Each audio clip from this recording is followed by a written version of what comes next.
סוג של אייקון של המחאה, הנשים בגלימות האדומות והמצנפות הלבנות. מה שהחל כגימיק תפס תאוצה עד שאפילו הסופרת שכתבה את סיפורה של שפחה שלחה להן חיזוק. אפרת לחטר בדקה מאיפה הכסף, פגשה את מי שהתחיל הכל, אישה שנולדה דווקא במשפחה דתית, מוצא ספרדי, שרתה בשב"כ, והיו עוד כמה דברים שאולי יפתיעו אתכם. תחקיר מייפכט. יאללה, תתחילו חברים, ואנחנו רוצים...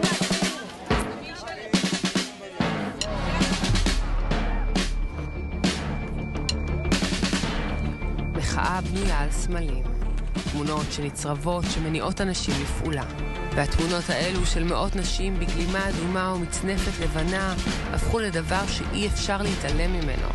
ולצד הדגל הכחול לבן, לפנים של המחאה נגד המהפכה המשפטית. Welcome to another tzuzamen. Hi, Tzili. Hi, Moran Zer Katzenstein from Israel. You know, a few weeks ago, the locals, the Americans, maybe remember the first page of the New York Times, and there were two photos from Israel. One of Hasidim, ultra-Orthodox Haredim in Jerusalem, and one of Moran, the founder of the organization Bonot, that is one of the big women organizations that are protesting these days, you know, among all the other organizations. This one is the one that probably everybody sees with the red capes and the red hats. You can't miss them. Hi, Moran. Hi, Moran. Hi. Tell us a little bit about how did you come about the organization. The name is Bonot. We call them the Red Organization because of all the red capes. And just few words so then we can just chat about it. So the full name is Bonot Alternativa. It's building an alternative. And actually I founded Bonot 3 years ago. It happened almost by mistake because I didn't have any feminist background or activist background. But there was a horrifying gang rape in Israel of a young girl in Eilat. And I felt like I can't just move on with my life or write an angry post on Facebook. So I decided that I want to have a strike around the country and without any background or experience. But I had this WhatsApp group I called Bonot Alternativa that I opened, let's say, a month before. And by the way, I wrote that Bonot means building. Yeah, exactly. Bonot Alternativa is building an alternative. And I wrote to them that that's what I want to do. And they told me that we are behind you or next to you. And that's what we did. And we did. Exactly. And we held 30 protests around the country and one big protest at the Rabin Square with over 5,000 participants. Now, when I used to tell people that we had this demonstration with 5,000 people, until 8 months ago, people would be tell me like, wow, amazing. But now with all of the protests, so 5,000 doesn't sound so much. When we are like 150,000 people in Kaplan every weekend. So, you know, everything is... Anyways, so this is how we started. And ever since we did all kinds of activities around women's rights and the violence against women. And it was kind of my night job because I had my full-time job. I always worked in marketing and management. And I have 3 young boys. But 8 months ago, we understood very fast that something else is happening. And we need to be more involved. And the first one that's going to be hurt from what's happening with the judicial overall is women.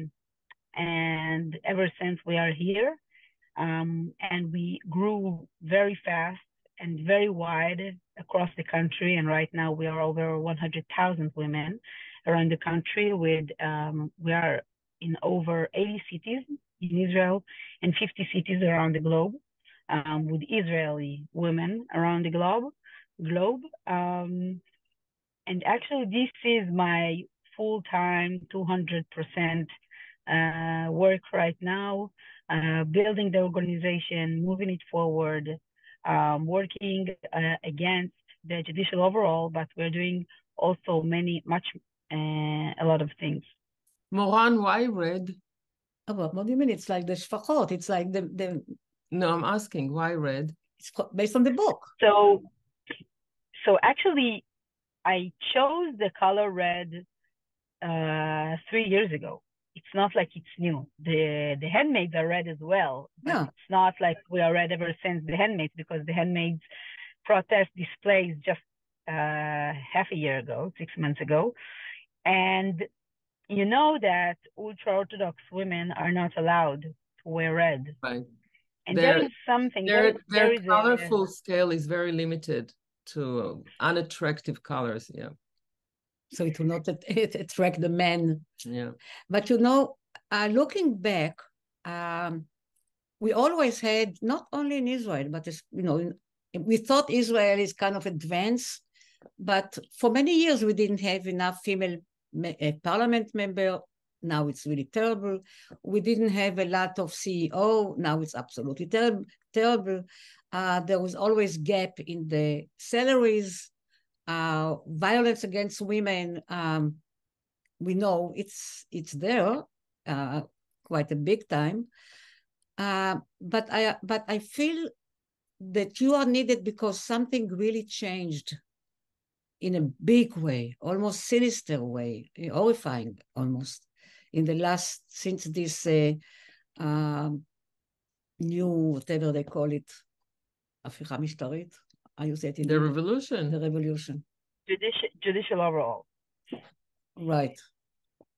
So it swapped you, didn't it? It just took you, and it's like a storm. I think, it's automatically my private personal language is always colors and shapes. And the dramatic effect of the red that is always somehow pops out, in the beginning when the demonstration started, you were little, and then it grew and grew and grew. It a little bit, it reminds me even the project that Christo did in the Central Park with the orange gates, because slowly, I remember when they opened the gate, it took over, and there are so many pictures that reminds me and look alike, like the red effect in the demonstrations. But I'm wondering, and we were talking about it before, about the collaborations between all the women organizations. I understand that women believe in different things. To what extent the organizations really collaborate? To how much they're willing to work together, and how much they keep their own signature. So Bonot Alternativa is one organization.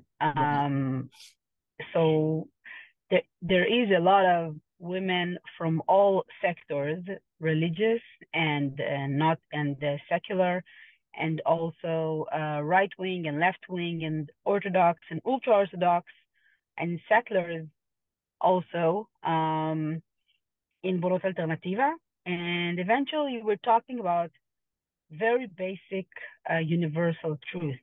And no woman wants to be discriminated. Every woman wants to be represented, and the violence against women. And when we are focusing on those basic truths, so women can relate to us, and it doesn't matter if they are right wing or left wing. I have to say, to be honest, that there is a challenge right now, because right wing women sometimes feel that we are doing it just to be against Bibi. And this is something that we really pay attention, because it doesn't matter what I believe or think personally, but Bonot Alternativa is for women and for women's rights. And I have to say that when I meet women, and it doesn't matter if it's Arab women or ultra-Orthodox women, they are convinced after we are talking that we are pro-woman, and this is our mission. And it's apolitical. It's not apolitical. I mean, it's not like right or left, like you said. It's non-partisan, exactly. Like, it's non-partisan, and it's not like left wing or left wing. And of course, like what's happening now is against what the current government, which is right, very hard right. But I have to say that I don't think this is like the Likud way, for example. I think that they are being kidnapped by extremists. So Yeah, I don't but even think it's like a right-wing government. Yeah, but because we don't have much time, it's a question how much can you change? How much can you really do something that for many years we were trying? I made a film against violence against women, and there are so many movies and so many panels, and the Me Too movement was able to change because they could do shaming. See, whatever they found, each man today is afraid to behave sexually or violently against women because he knows he's exposed to shaming. In this case, who can you? I mean, it's the whole government. It's everywhere. So I wonder in what way you can change. So I think like I had this conversation with my husband a few days ago. Because I'm never truly satisfied. I always think about what we need to do more and what is missing. And then he stopped me and he said, listen, even if you are looking about what you did until now, we've made history. I mean, the amount of women and men that went out of the street to protest in red t-shirts, men and women, tens of thousands of people singing, I am not afraid. Like in Hebrew, it's אני לא מפחדת. It's like in a feminine, So this Ron, it's not I have like a crazy idea for you. Appoint Sarah Netanyahu as a citizen, honorary citizen of the organization, because in a crazy way, she's the strongest woman in Israel today. I mean, all the members, all these screaming ladies that we hear all the time, it's all bullshit. She is in the most powerful place. She wants to be very effective, but basically she protects about her fucked up position with her husband, and they don't see anybody even. And the thing is that once you give her the responsibility to lead this organization, she's in the place she can. It's crazy. Yeah, but there are no parliament members female now because of her husband. But that's why I'm saying once you give her the position to be the number one in this organization, to lead all the women in Israel, it has to change. It has to change. I mean, it's crazy, but it just came to me because I think... Actually, it's not that crazy. And because we are being recorded and it's going to be on YouTube, so I will just say that it's not so crazy and we are working on it. And that's it. Instead of running around the world with Bibi, she should stay home and take care of the girls of Israel. That's all. Just somebody has to change it. The thing is that everything is political, no matter how, even if it's social, everything is political. The thing is that... But there is something... But in Israel there is another today, thing I wanted to say. Yes. So you asked what will happen. So actually, I think we are in a way in a kind of, I don't know, you say like a feminine spring, but there we have like in 2 months we're having the municipality election. Yes. And dozens of women from Bonot Alternativa are putting themselves in front and going to run to municipality to be part of the council, and some of them even to run as head of of council, and this is something that never happened before. So we see the impact now. It's not like we are waiting for years. Like what will be the impact in years? Like sometimes when you work like with young girls, for example, so you say, okay, you will see the change in years, and that's very important. But the thing is that things are changing now as we speak. And I think that the fact that we were able to unite the liberal protest with women's rights, which is not trivial, and to make them understand, all the other protest movement, that you can't call yourself liberal if you don't have an equal list of candidates and in a realistic spot, not like only the men in the beginning and then the woman. So the fact that they understand that it has to be together, and I have to say it's not trivial, we worked on it, it's part of the way that they understand that they need to put women in front. Some of them doing it because they understand the importance of that, and some of them doing it because they understand that we are so important and powerful partners that they don't want to mess with us.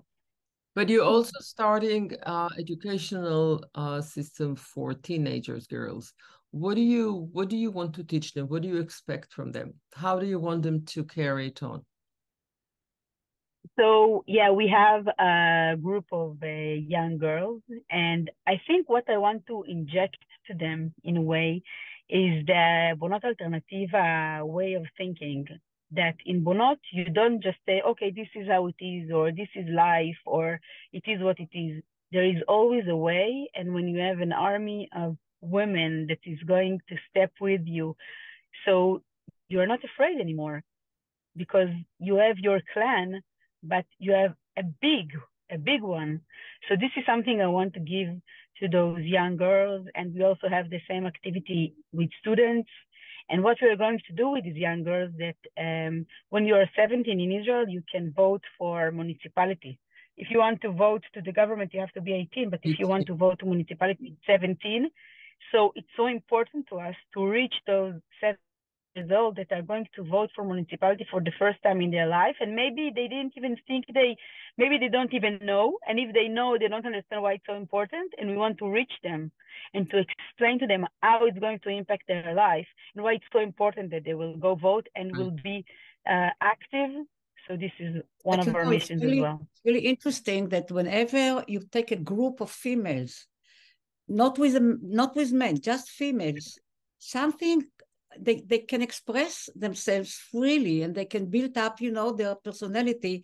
Although I want to we don't have time, but just briefly, I'm teaching film at Tisch, and every a student female who comes wants to be a film director. By the time they leave, they're out of it. The producers, writers, it's really, the path is not open for women. Only 4% in America are film directors. So it's really, we cannot change it for years. And we are 50% the population female. Yet they come with a dream and they give it up because the path is not there. So it's very sad,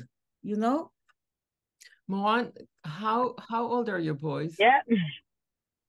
How old are 12, 10, and 6. What do you tell them?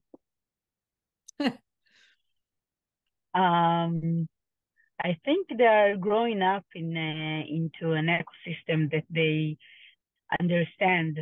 And a lot of people tell me, and you don't even have girls. But I think educating our boys is even more important than educating our daughters, because everyone tells our daughter you can do anything, but someone needs to teach the boys, And for example, last year my oldest son came to me and told me, that sometimes they give us to play on the playground and they give the boys the ball and give them the court, and they tell the girls you can't play on the court because the boys are playing. And he told me that's not okay. Now, I don't know. I mean, the fact that he paid attention and he understood that something here is not okay, I think, I'm a bit proud of it. And it made me call the teacher and make sure, even it's none of my business, but of course it is. But the fact that he saw it, and I'm not sure the other boys saw it, and I'm not sure the other girls understood that it's not okay. They just so take I think it I have as a it is. Yeah. But you have really a big challenge because not only the government is actually mostly men, Israeli government is really mostly men, but a lot of the females are aggressive. I'm not sure even for women, I can mention some names like Gottlieb, what's her name? Never mind, Mai. This is a big challenge when the situation is one had mostly men in the government and the few females, most of them are aggressive, are not going for women.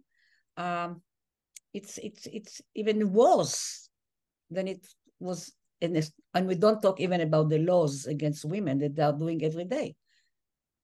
So we talked, actually I did a short video about it on my Instagram, and I talked about it, that sometimes even in the most fascist, anti-women government, we see women, and it makes us feel like confused. So, for example, Italy Prime Minister, which is a fascist, is a woman, and she's doing rules against LGBTQ and against other women. And this is something patriarchy do. They use women, mostly the most aggressive, the most loud ones, the ones that go around and go against their own gender, and they use them, you know? And those women find a place, but they are being used. Now, I'm not saying that they don't know what they're doing, but this is like a way for them to pass rules. And then you see a woman saying that, like we saw Limor Sunar-Melech is talking about separation, like this is something Haredi women want, and that's not true. But then you see it, and you see a woman saying, and you are confused, and say, okay, maybe that's true, but it's not. You know, that she's established the Shdula for the Haredi women. I don't know how you say the Shdula. Organization for free women. Yeah. Okay, but this organization has 20 members. 16 of them are men and 4 are women. Okay, so that's a lie. They're deceiving us. Okay, and then she said, but the Shdula for the Haredi women, that's what she said. No, that's not what. So this is like a practice they are using. Yeah.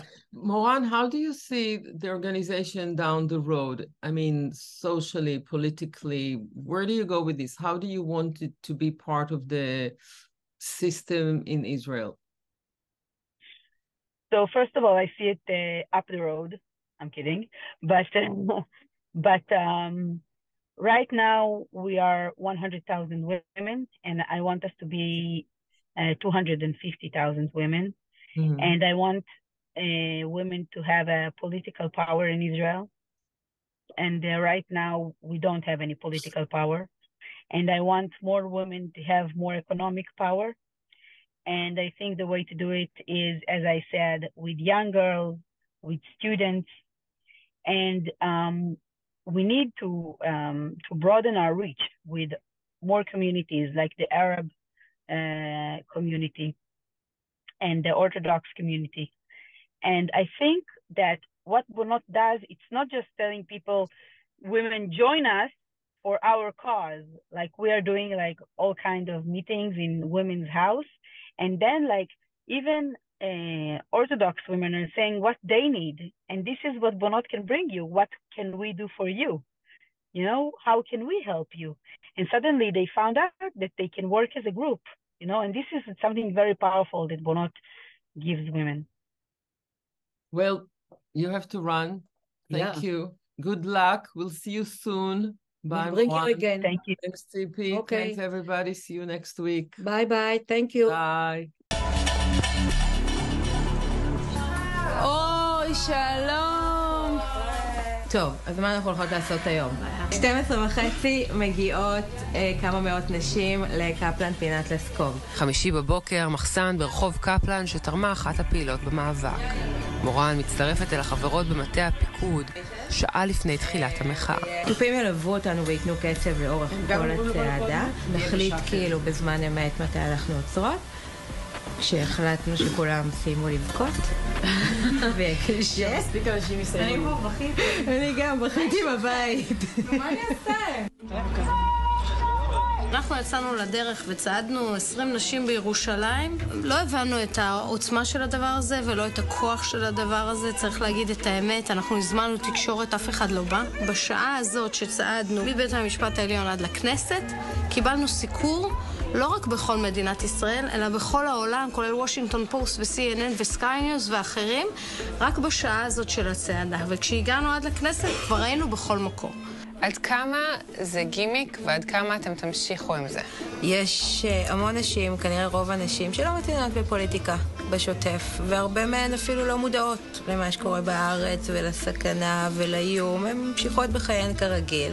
התמונה הזאת של הגוש האדום, שאנשים מתייחסים אליה כגימיק, עוצרת אותן. ואז הן שואלות למה. כשהן מקבלות את התשובה, הן אומרות, אני רוצה לבוא בפעם הבאה, אני רוצה להשתתף. וזה הדבר החשוב, שאנחנו מצליחות להעביר מסר שהוא מאוד עמוק ומאוד משמעותי, ולהרבה אנשים אין כוח לשמוע אותו בתמונה. בריאיון לידיעות אחרונות מאשימה היום מירי רגב שיש מי שמשלם למפגינים. איך זה שכולם פתאום עם אותם בגדים של האדום והלבן מסיפורה של שפחה, היא אומרת. יש לנו 8,000 גלימות עכשיו, שאותן אנחנו מממנות מהמימון המונים שיש לנו. Head Start. מה-Head Start שלנו, בדיוק. מי תורם לכם? כולם. גם נשים שמשתתפות במיצגים, והם גברים שלא יכולים להצטרף באופן אקטיבי. אנשים מכל מקום אפשרי. כמה זה עולה? בגלימות הראשונות שקנינו ועוד לא ייצרנו, המחיר היה באזור 40 שקל לגלימה, ועוד עלויות ייצור של כובע שתפרנו בעצמנו. היום אני חושבת שאנחנו באזור 20 ומשהו שקלים לגלימה.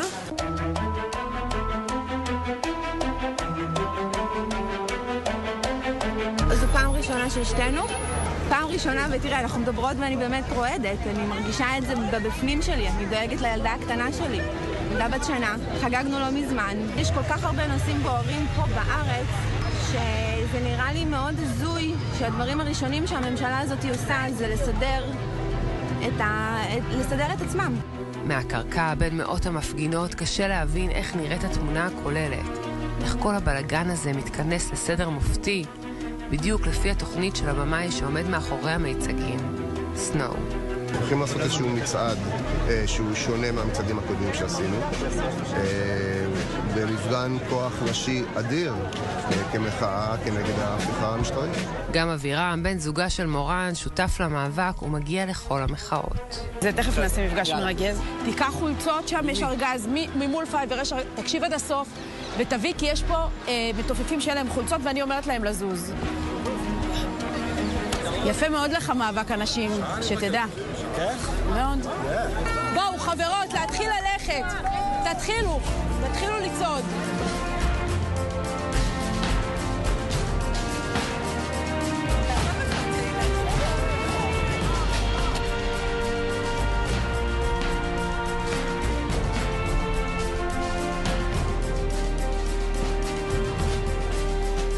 בדרך כלל המצעד מתקיים בשתיקה רועמת.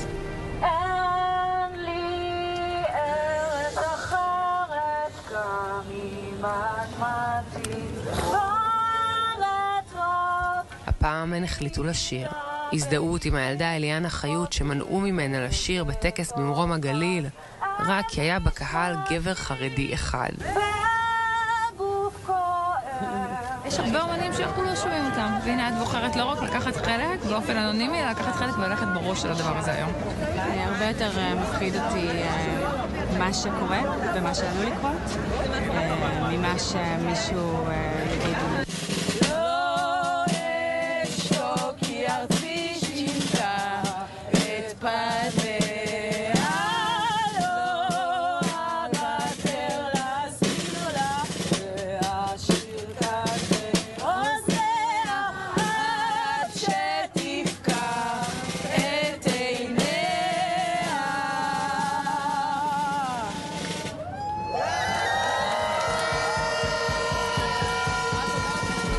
המחאה קיבלה את ההשראה מסיפורה של שפחה. I was asleep before. That's how we let it happen. When they suspended the Constitution, we didn't wake up then either. הסופרת מרגרט אטווד בראה עולם אכזרי ודמוני, דיקטטורה שבה לנשים אין שם ומעמד. Ladies, I have to let you go. It's the law now. הן קרויות על שם האיש שלא הן צריכות ללדת ילדים מאונס. You will bear children for them. אם הן מסרבות, הן נחשבות למתנגדות משטר ונרצחות. וזו גם הביקורת. האם בשם הגימיק לא לקחו את זה רחוק מדי? מחר בבוקר היומנה של שפחה הופכת להיות דוקומנטרית בישראל. בסדר, שמעתי. לא צריך להסכים עם המתווה הזה לכתחילה כדי להודות ביושר שהוא איננו סוף הדמוקרטיה. גם בדמיון היצירתי ביותר לא ניתן להפוך אותו לסיפורה של שפחה. האם יכול להיות שאתם מתקרבות לנקודה שדווקא הגלימות וסיפורה של שפחה עלולות להתהפך עליכם ולגרום לכם לאיזשהו נזק. דווקא להרתיע אנשים, כי הרי מה זה סיפורה של שפחה? זה סדרה שהיא מאוד מאוד מאוד קיצונית. הילה רגב העלתה היום פוסט, והיא מספרת שם על סצנה מאוד יומיומית בסיפורה של שפחה. היא מנסה למשוך כסף, ואין לה גישה לחשבון, והיא צריכה אישור של בעלה כדי להוציא כסף מהחשבון. בפועל, הממשלה לא מגינה על נשים שחוות אלימות כלכלית, אז הדבר הזה זה סיטואציה שכבר קיימת היום לנשים.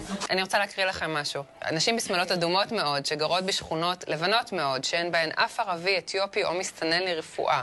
צועדות ברחובות ונלחמות בדיכוי דמיוני, מתענגות על תחושת רדיפה שלא קיימת, מרגשות את עצמן לכדי צמרמורת, ודורכות על ראשן של נשים רבות מהן וחלשות מהן, שהלכו לקלפי והעזו לחלום על שוויון. שעשע. כן, פתח תקווה עיר מאוד לבנה. גם חולון מאוד מאוד לבנה.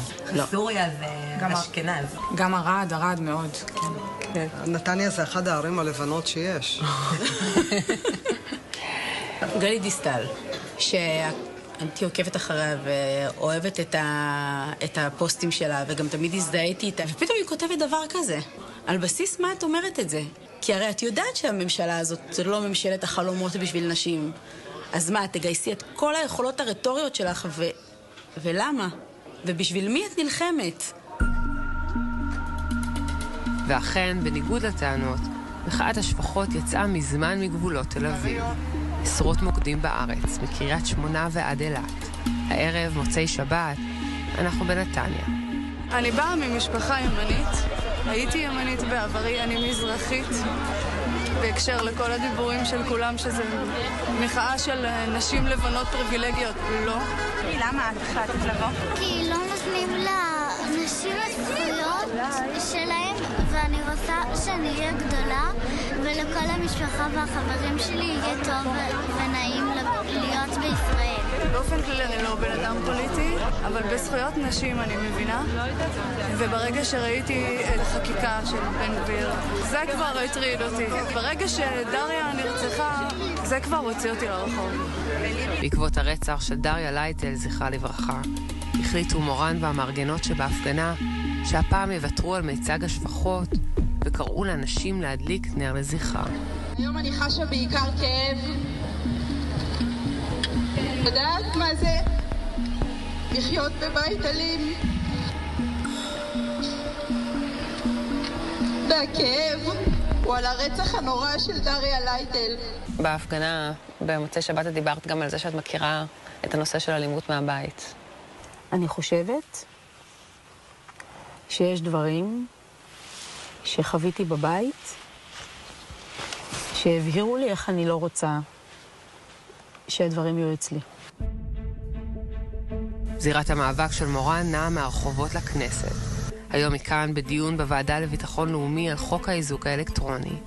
הדיון נפתח בהפתעה חיובית. יושב ראש הוועדה צביקה פוגל מעוצמה יהודית יצא בהצהרה מנוגדת לזו של השר ממפלגתו בן גביר, ואמר כי הוא תומך בחוק ויפעל שיעבור במושב הנוכחי. אני מתכוון להעביר את החוק הזה. בסדר? שלום, ורציתי פשוט להגיד שזה בעיניי באמת הייתה הזדמנות. אז אם כך תהיה הצבעה שמית. אבל יומיים אחר כך בהצבעה מורן מגלה שהוא שיקר לה ולנשים שורדות אלימות שישבו בדיון והסתכלו לו בעיניים. פוגל, ביחד עם כל חברי הקואליציה, הצביע נגד החוק שנפל בכנסת. צביקה פוגל, נגד. להלן תוצאות ההצבעה, 53 בעד, 54 נגד. אני קובע שהצעת חוק נדחתה. הצעת חוק נדחתה, נעבור להצעה. הצבעה הבאה של חברת הכנסת מירב בן ארי. מורן מכירה את הביקורת ומוכנה לפגוש כל אחד ולנסות לשכנע בצדקת המאבק. לנסות למצוא את עמק השווה, להידבר, אבל על אמת. יעל שבח, אשת תקשורת מחוות גלעד שבשומרון, אלמנתו של הרב רזיאל זכרו לברכה שנרצח בפיגוע, כתבה שהיא אישית נעלבה ממיצג השפחות. אז עכשיו, מורן נוסעת עד אליה. יש כאן סמליות. גלעד זה גם שם הדיקטטורה בסיפורה של שפחה. אבל יותר מזה, החווה נקראת על שמו של קרוב משפחה רחוק של מורן. את קצת חוששת האמת. כאילו, אני יודעת שהכוונות שלנו טובות ושהלב שלנו במקום הנכון. אני מקווה שאני אצליח להעביר לה את זה. ושהיא תאמין. אני בטוח תאמין. נראה לי. שלום. היי. מה קורה? באתי. המיצג הזה, סיפורו של שפחה, הוא בעצם אומר לי, זה את. כאילו, ככה את נתפסת בעינינו. זאת אומרת, אני לא רוצה להיות את. ככה אני הרגשתי. אנשים שלא ראו את הסדרה, אז מבחינתן מראות פה אישה עם סמלה אדומה ושביס מעליב, אבל זה לא קשור כאילו לייצוג הזה. אנחנו באנו די בהתחלה, חולצות אדומות, ובאנו עם שלטים. ואז אמרו לנו, בסדר, אתן עוד סקטור. ואמרתי להם, לא, אנחנו לא עוד סקטור, אנחנו 50% מהאוכלוסייה. ואז היה את הסיפור הזה שמישהי הציעה את המיצג הזה. כל הלילה הם תפרו כובעים. זה לא בא מאלי אקספרס? הייתי בטוחה שהזמנת. לא בא מאלי אקספרס וגם לא בא מאיראנים. בסוף אני מסתכלת על מאבק בזכויות נשים ומבינה אותו, וחלק ממנו. אבל אז מגיע מיצג או משהו, שגורם לי שנייה אחת לשאול את עצמי, שנייה אחת, אני רוצה זכויות נשים, אבל האם השפה הזאת יכולה להתחבר אליי ולכל הסל הערכים שלי, שם אני מתקלת בבעיה. האם יש לי מקום בו כשאני נוטה להזדהות עם הרפורמה? כמעט כל פסיקה שהייתה קשורה בהתיישבות צעירה נבלמה בסופו של דבר על ידי יועצים משפטיים, על ידי בג"ץ במקומות מסוימים. אני רוצה שבג"ץ ומערכת המשפט תראה בי לגיטימית בבית שלי. אז עכשיו, כששתי המלחמות האלה כל הזמן הולכות לי יד ביד. אני מסתכלת על הרפורמה רק במסננת של זכויות נשים, ואנחנו הולכות להיפגע פה. המחיר שכולנו נשלם על זה שיש מישהו עם גישה התיישבותית שזהה לשלך, זה מחיר גבוה מדי. אין בעיה, תמצאו אנשים עם גישה התיישבותית, אבל אפשר שהם לא יהיו מיזוגנים, ואפשר שהם לא יתנהגו בצורה כזאת משפילה, ואפשר שהם לא יבטלו נשים וזכויות נשים. זה לא אחד נגד השני, וכל מי שמנסה להגיד לך שזה אחד נגד השני, פשוט מנסה להפריד בינינו. הדבר הזה זה ייצוג, זו לא המציאות. זה היה כלי כדי שנוכל להשמיע. אני לא הייתי מגיעה ליעל, אם היא לא הייתה רואה את הייצוג הזה. כל שאר הדברים האחרים שעשינו, היא לא שמעה עליהם. אמרו עליהן שזה גימיק, ביטלו אותן בזלזול, ניסו להשתיק. היו גם מימים. אבל מורן וחברותיה לא נרתעות. מהפגנה להפגנה מגיעות עוד ועוד נשים. אפילו הסופרת מרגרט אטווד שהמציאה את השפחות צייצה הודעת תמיכה. כל מחאה צריכה סמל, צריכה תמונת ניצחון. הניצחון שלהן עוד לא הגיע. אבל גם המתנגדים ידעו שהתמונה שלהן כבר ניצחה.